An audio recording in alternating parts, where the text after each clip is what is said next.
Good afternoon, everybody. My name is Matt Barron, and I am the Director of Customer Acquisition at Elite Marketing Pro. Now, I do a number of things. My number one job is obviously to bring in more customers, but one of those things is running all the paid traffic for Elite Marketing Pro, as well as helping our students improve their paid traffic campaigns, especially their Facebook campaigns. And what I want to talk to you today is something that I use to diagnose Facebook ad campaigns that aren't working, figure out the problem, and then fix it. And it's called using microtransactions. Okay? And this is how I go about fixing Facebook advertising campaigns. So basically, a microtransaction is a small step in the entire customer process. All right. Now that sounds like, okay, well, what does that have to do with my ad campaign? Great. Well, I want you to think of a Facebook ad as more than just the copy you write, as more than just the image you use for your ad. I want you to think about it as the entire process from when a person first sees your ad, when you first place that ad in Facebook, to when that customer goes and checks out and gives you a commission.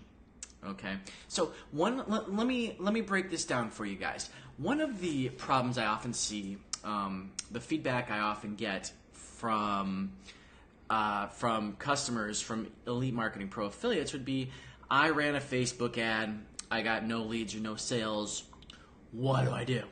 All right, well, there could be a number of things that need to be fixed with that ad, first of all. There could be a problem with your ad copy.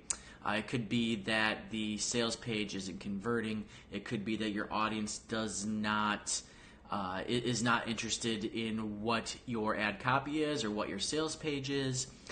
It could be issues with your order form. Possibly maybe your affiliate link is causing a problem. Could be issues with your email if you're using your own email autoresponder and you've got your own autoresponder sequence. It could be that your prospects that are on your email list are not they're not clicking on they're not opening your emails. It could be that they're just not resonating with your emails. In the entire customer journey, okay, there's a bunch of small steps along the way that the prospect has to take. And when trying to determine why a Facebook ad isn't working, hey, what's up, everybody? How's it going? When trying to determine why a Facebook ad isn't working, it's important you take the mindset more of a doctor or a mechanic and look at the entire journey. You have to look at the entire, more than just, oh, my ad doesn't work.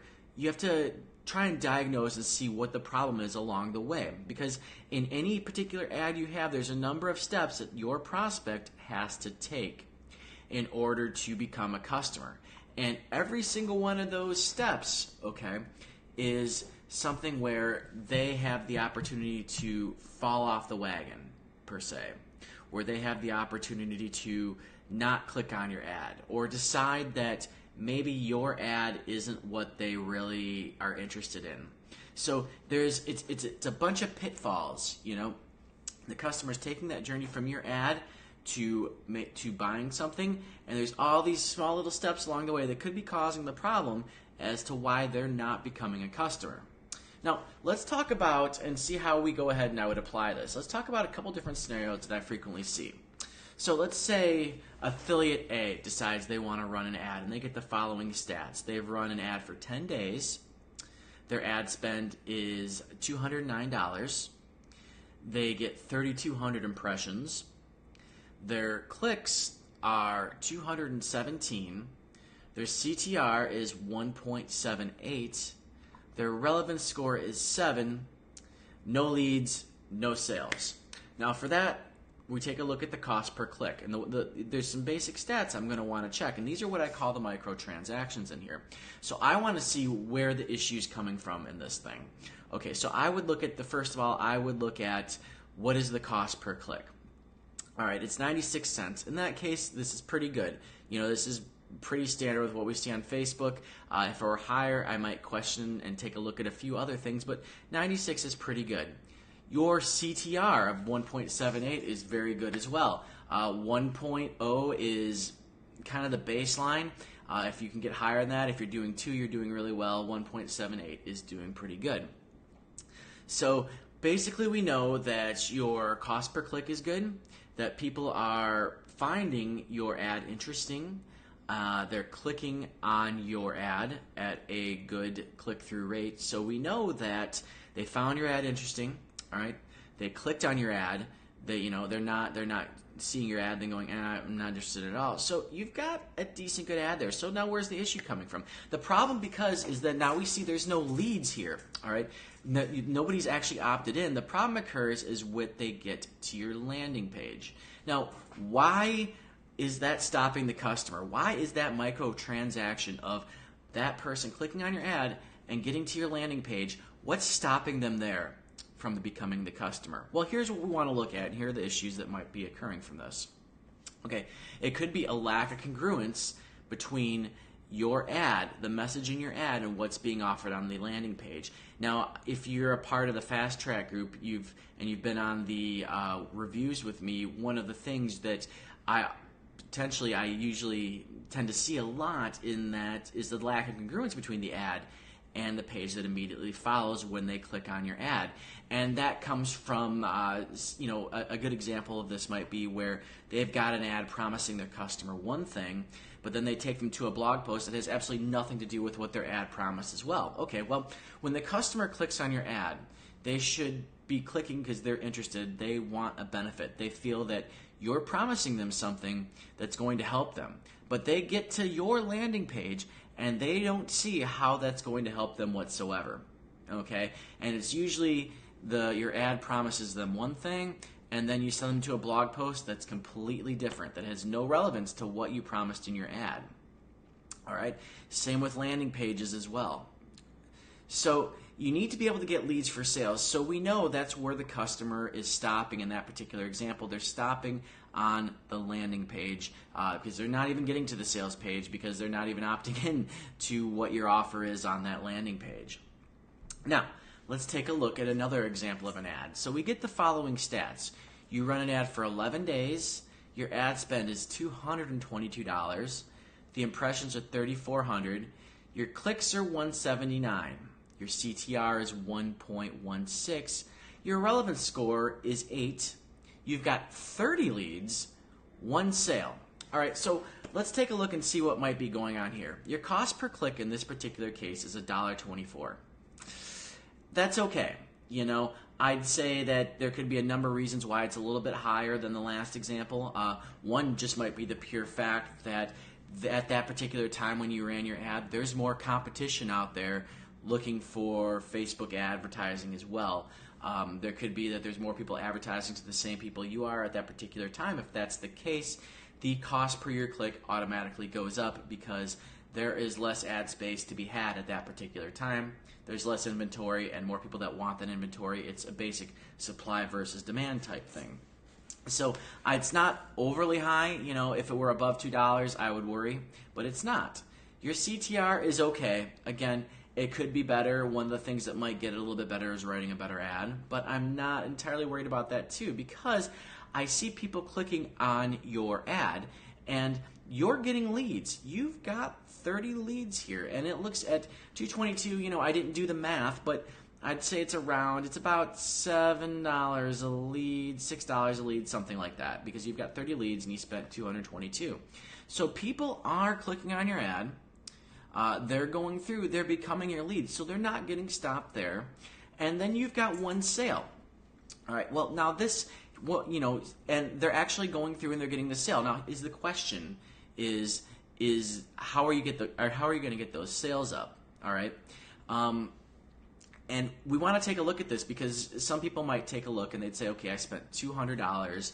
I've got 1 sale of the LinkedIn recruiting machine, so my commissions are only $38. I've spent $222. This is not good.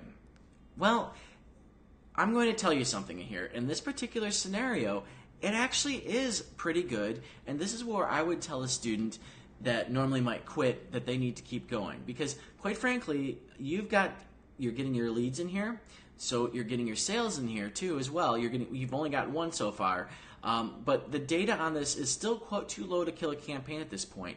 But looking at each of the micro transactions, they look average to good. So in terms of sales, a 5% purchase from cold click to sale is doing pretty well. And I can see right there on as terms of 30 leads and one sale, it's a little less than 5%.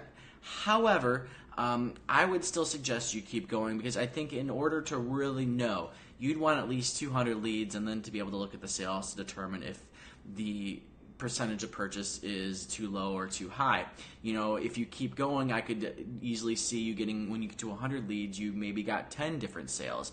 It's just one of those things where the data on the number of leads to sales is still too low yet. Now, the campaign, as I mentioned, is likely losing money at this point. But it can turn out to be profitable if they continue, because I want you to remember, and this is where most students get tripped up, is that the point of the LinkedIn recruiting machine, the point of the front-end products like Attraction Marketing Formula, Social Media Recruiter, and the annual upsell is to pay for your leads. So really, you're generating customers for free. Where you really make the big money are those VIP sales that are $1,000, $1,500 commissions. Okay, that's where you're really going to get it. But you're essentially doing this to generate customers for free. That's what the LinkedIn sales come from. So when this is happening, it's time. It's not time to get scared. It's really time to lay on the gas and really push forward, full forward, because at some point, what you're going to see, even though your ad cost is going higher, and your sales right there, your commissions are lower, once those VIP sales start kicking in, you're going to see this even up, and you're going to see your commissions start to out-earn your ad costs. Not only that, but then you're also still generating leads, and those leads eventually become customers, because the things that happen are people start buying. Not everybody buys right away. People go through the EMP autoresponders, the EMP sales funnels, and they become customers over time. So you start to see sales popping up on days that you might not even be running traffic. But if you quit too soon, there's less and less chance you see that happening. All right, so I gave you guys a couple of examples of how I go ahead and I diagnose campaigns, for example, for our fast track students when we do the coaching on Tuesday nights for them, and how I like to pick apart things. I look at it as in, okay, there's all these steps in a particular campaign that the customer has a chance to drop off and you have the chance to lose a customer. What's going wrong at those particular steps? What's going wrong on each of those microtransactions, and how can I fix it? And you got to look and you got to see, where's the customer dropping off? Where are they not becoming? Where's the prospect dropping off? Where are they not becoming a customer? And then you go ahead and you say, okay, well, let me make a fix here and see if I can get them going further in the step. That's how essentially we go about fixing an actual campaign. So with that said, I hope you guys found this very useful when you're working with your Facebook campaigns, promoting Elite Marketing Pro, whatever business it is you might be doing. I hope you can find that using these microtransactions and taking a look and seeing at your data and seeing where the customers are, where your prospects are not becoming customers, and going ahead and fixing those things. Really, it's kind of taking that microscope, diving deep down into your campaigns, and doing a little surgery on that. So with that said, hope you guys enjoyed this daily dose of awesome, and keep cracking at those ads, guys. Take care.